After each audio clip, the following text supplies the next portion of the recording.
Hi, I'm Tommy Vincent, your host of Stay a While podcast, recording live from Radio Row at Super Bowl 60.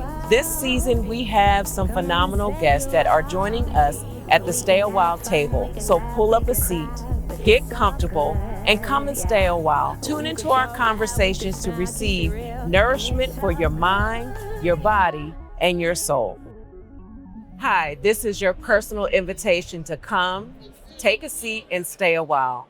I'm your host, Tommy Vincent, recording Stay a While podcast live at Super Bowl 60 on Radio Row. Today we have joining us Laneah Bryan. She is a player for the USA national football team. Laneah is a fierce competitor whose journey proves that passion always finds its lane. Laneah's first love was football, but growing up, opportunities for girls in the sports were limited. So she pivoted to basketball, where she thrived at the collegiate level.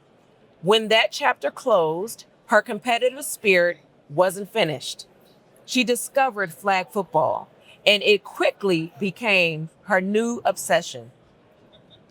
In just 6 years, Laneah has risen to the highest level of the sports, earning a spot on the USA national flag football team and becoming a standout on the international stage. This week, she was named to Under Armour's newest campaign, Click Clack, the New Era, focused on advancing women's flag football. Welcome to Stay a While podcast. Thank you so much for having me. I'm super excited to be here. That was an awesome intro. Probably one of my best intros I've got. So shout out to you for that. You are well deserving of it. I actually had someone come by the booth today talking about women and the emergence of, them in executive spaces in sports as well as on the sports platform. And I said, no, they've always been here. It's just now the whole world is watching and they're able to see it.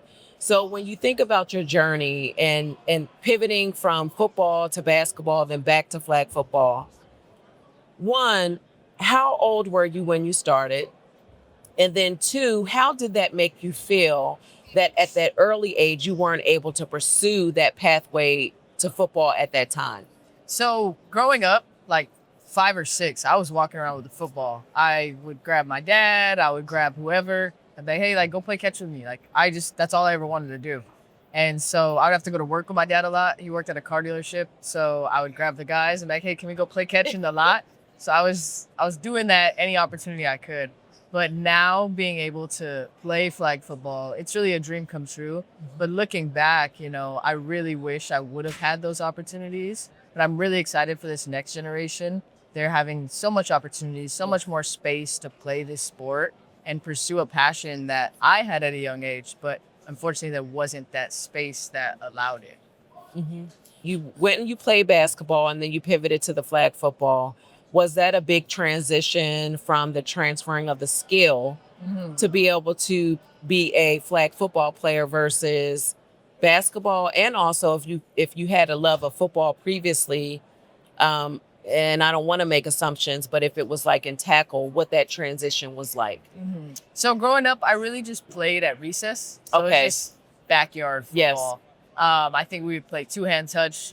Sometimes, we get aggressive. Boys might tackle me or something. I remember one time I came home with my shirt ripped because I tried to catch a ball and I ran into a fence. And my mom was like, what happened to your shirt? I was like, I was playing football. So she got really used to that at a young age. But basketball transitioned really well. Okay. So I do think just the lateral change of direction, hand-eye coordination, but more importantly for me was the mental side of the game. In college, I had those moments where I struggled with my confidence or my self-esteem, and I found ways to work through that during that time. And so once I got to this stage where I'm playing on the national team, I already had those sort of things developed, right? Like my routines and my mental prep and those really important things that are a part of this game that really helped me succeed at this national stage. So you just mentioned about how you were really stretched and had to develop your confidence when you were playing basketball in college. Yes, ma'am. And prior to you recognizing that, how did your lack of confidence impact your ability to have success in basketball in college? Oh, it was a huge impact. My first couple of years for sure, I struggled with it and I didn't perform to my capabilities. And looking back, it's one of those things where you're like frustrated with, you're like, like I could have been better than I was. But I wouldn't be the person I am now without that struggle that I went through. And I'm just proud that I've been able to overcome those challenges and be the most confident version of myself out there on the field. And that's one thing I really like to display and always talk about is like, especially as a woman, like a lot of times people tell you, they try to put you in this box and where if you display confidence, you're cocky or you're arrogant. And I don't believe in that at all. So I try to just display that through everything I do. So this next generation, these girls see that they can be unapologetically themselves. Yeah, when you think about where you were, where you are now, all the skills that you've acquired along the way, football is something you do, it's not who you are. So I'm sure you have other things in life that you do. How has that confidence that you acquire through sport translated over into the other areas of your life where you're building other components of things that you do? It's everything. I don't know if you know this, but I actually own a roofing business in El Paso. Yes, ma'am. So male-dominated industry. Got to have confidence when I'm in these meetings, speaking to coworkers, people that I work with, those sort of things. And I think just through life in general, it builds that confidence. It builds that self-belief of like, I can do really hard things. So now when you're going out, having a conversation with someone, whatever you're doing, I just feel confident and I feel myself and I feel proud of who I am. So I'm not ashamed to just be me. Yeah, no, absolutely. So earlier today, I had Dillo, Elizabeth Jenkins, aka Dillo, on here. She is the president of the Women's National Football Conference. And we were talking about how women, because there's the pay, the compensation is not there. So they also, in addition to training full time to be elite athletes and professionals, they also have to maintain full-time employment. You are a whole entrepreneur. Yes, ma'am. How do you find the time to do that exceptionally and to be equipped and prepared for Team USA? It's a challenge. And that's probably the number one misconception people have of the national team. They just see us and they think, oh, we just get to play flag football and that's it. But no, we have kind of this double life that we live, So on a typical day, I'll go lift at 5, 6 a.m., get to my office around 8 or 9, work all day, go do a DB football training with my trainer at 5 or 6, and then I'm home at 8 o'clock, and that's what our days entail. But what I will say is our game is growing so much, and I know that in the future that won't be the case. We're starting to get these brand deals and talks about a pro league, so it is growing, and I understand that we're at that forefront. So it is a challenge that we have to overcome, but I just take it head on and just accept it for what it is and just keep trying to push this game forward. So eventually we won't have to have that double life.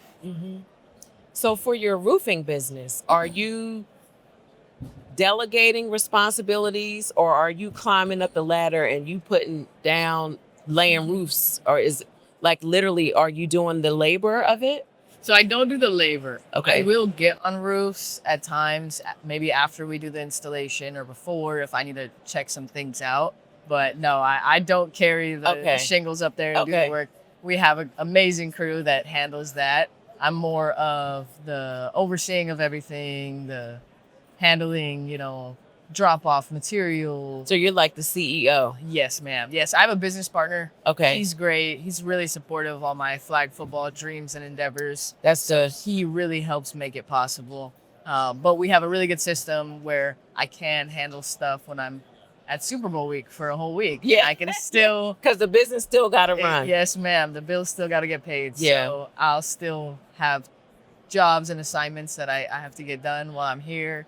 We landed and I had to answer a phone call and my teammate was with me and she's like, I never had heard you in work mode. And I was like, yeah, that's That's what it is. And she was like, it was really cool to hear that. So we all have our different jobs. We have teachers, we have physical therapists, we have some amazing, empowering women on our team. So being a part of that community and with them, it makes it feel a lot lighter. You know what I mean? Like I have this support system and community that is going through the same stuff that I'm going through. Well, that's that double life that you're talking about, because you get the opportunity to chase after something you love and you're exceptional at. We didn't talk about that you're a DB, a defensive back. How did that particular position become the one that you were slotted to play? That's a great question. So I actually made the team as a receiver. So in 2023, Saeed, our head coach, had scouted me as receiver. And I was playing receiver throughout camp.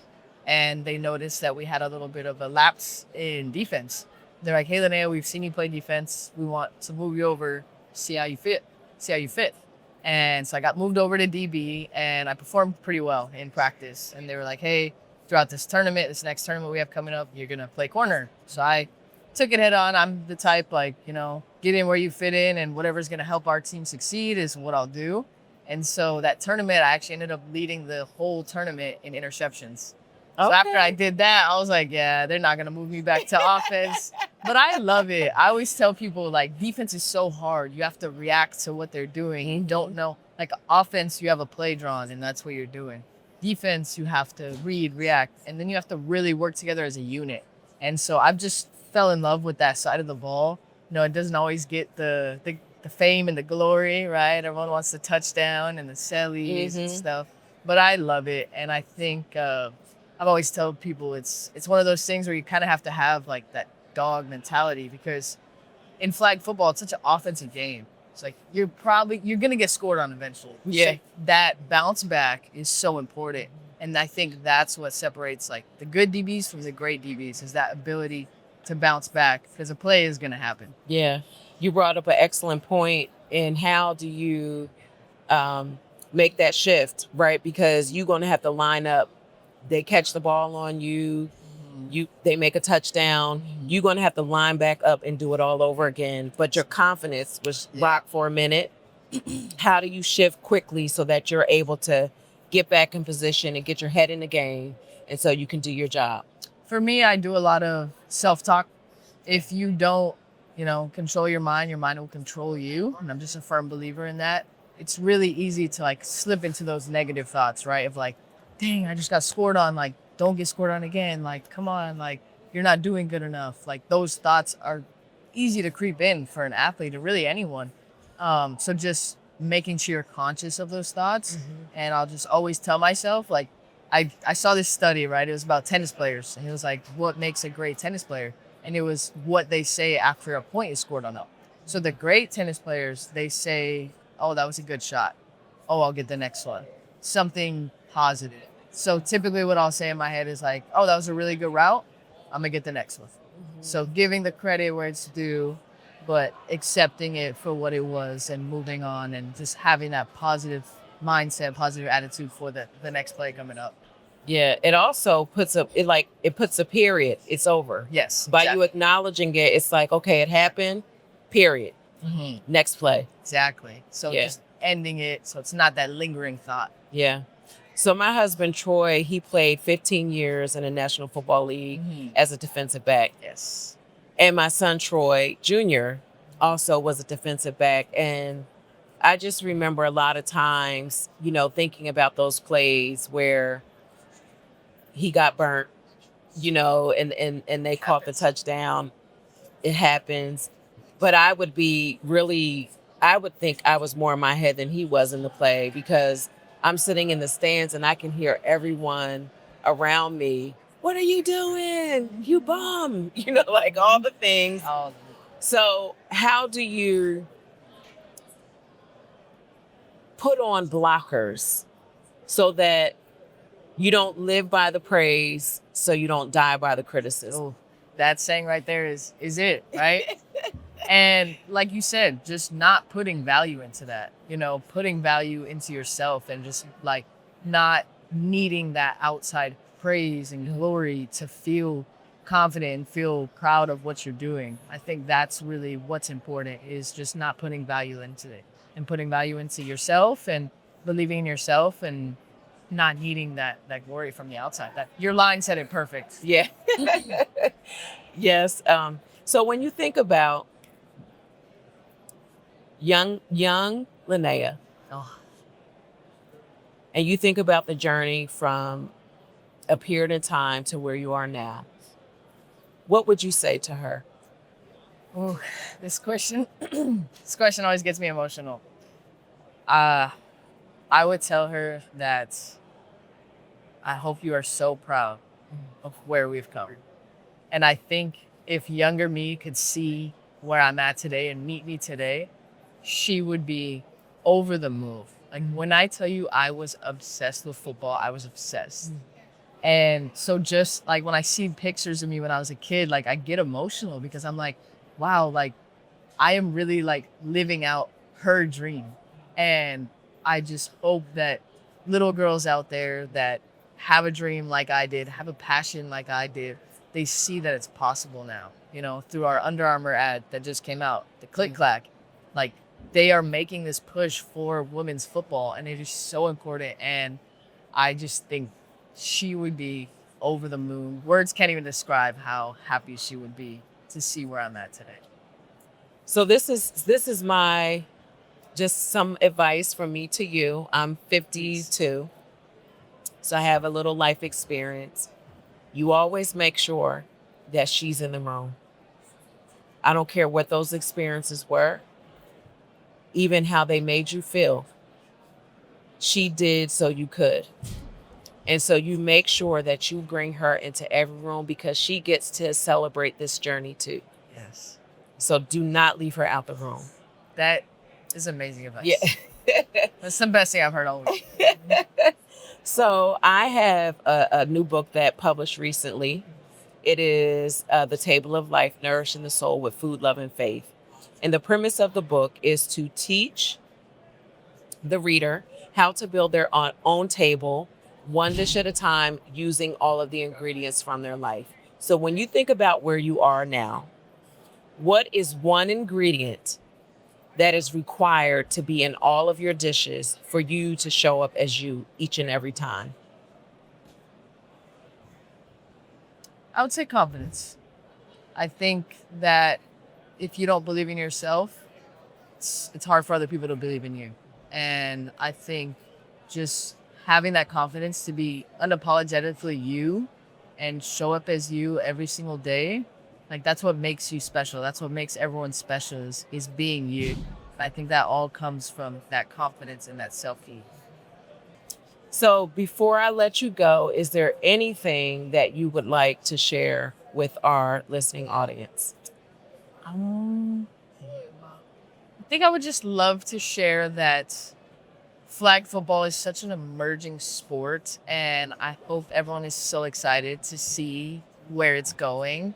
And I think that we are really just breaking these barriers and changing, the way people look at football. And so I'm really excited for them to see it. And I hope that they tune in and they start, watching some games or just really just supporting one another too.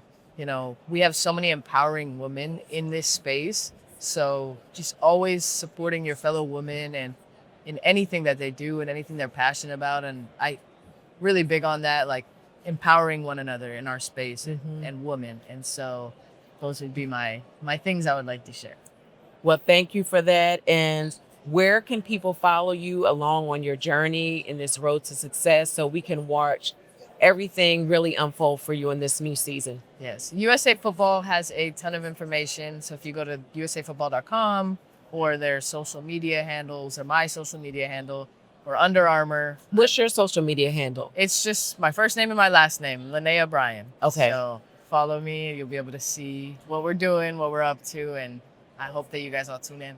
Absolutely. Well, I want to thank you so much for taking time out of your full week and coming to stay a while with me, and just know you always have a seat at my table. Thank you so much. Anytime. This was amazing. Thank you. I hope you felt the love and connection in today's conversation. Every woman you heard from has faced the impossible and emerged stronger. This is your personal invitation to stay a while longer at TommyV.com. That's TOMMIV.com for more inspiration for your mind, body, and soul. And let's not forget your belly. You're always welcome at my table. Please be sure to subscribe, make yourself at home, and stay a while.